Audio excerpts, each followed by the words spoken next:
वफाकी और सूबाई हुकूमतों ने मैट्रिक और इंटर की सतह पर सिर्फ इख्तियारी मज़ामीन के इम्तिहानात लेने का फैसला किया है। चेयरमैन इंटरमीडिएट बोर्ड का कहना है कि इख्तियारी मज़ामीन से मुतालिक नोटिफिकेशन जल्द जारी किया जाएगा। वफाकी वज़ारत तालीम के मुताबिक रवां बरस कोई तालिब इल्म बगैर इम्तिहान के प्रमोट नहीं होगा, बल्कि इम्तिहान लाजमी देने होंगे। फैसला किया गया है कि कोरोना सूरत हाल और तालीमी सिलसिला मुअत्तल रहने की वजह से सिर्फ इख्तियारी मज़ामीन का इम्तिहान लिया जाएगा। चेयरमैन इंटरमीडिएट बोर्ड सरबराह inter board committee Sindh doctor Saeeduddin के मुताबिक बोर्ड के इम्तिहानात से मुतालिक तैयारियां मुकम्मल हैं। जल्द इख्तियारी मज़ामीन से मुतालिक नोटिफिकेशन जारी कर दिया जाएगा। सूबाई वज़ीर तालीम सईद गनी का कहना है कि वफाकी वज़ीर तालीम की जानिब से इम्तिहानात का बताया गया। सिंध के तालीमी शेड्यूल का ऐलान जल्द किया जाएगा।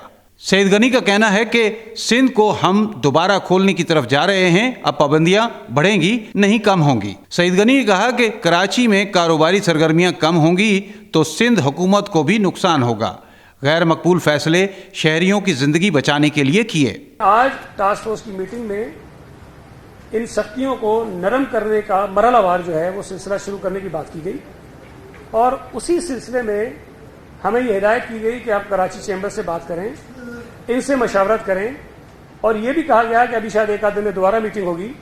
उस मीटिंग में हम कराची चैम्बर के नुमाइंदों को बिठाएं टास्क फोर्स की मीटिंग में और उनके सामने सारी बातें हों, फिर उनकी मशावरत से हम इसको रीओपनिंग की तरफ जाएं और पाबंदियों को कम करने की तरफ जाएं।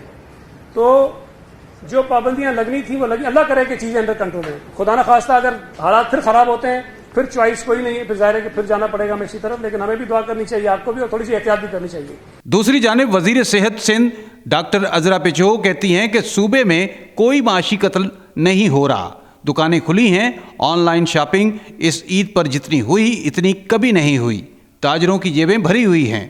एक माशी कत्ल हो रहा है कराची का, में ये गलत बात है।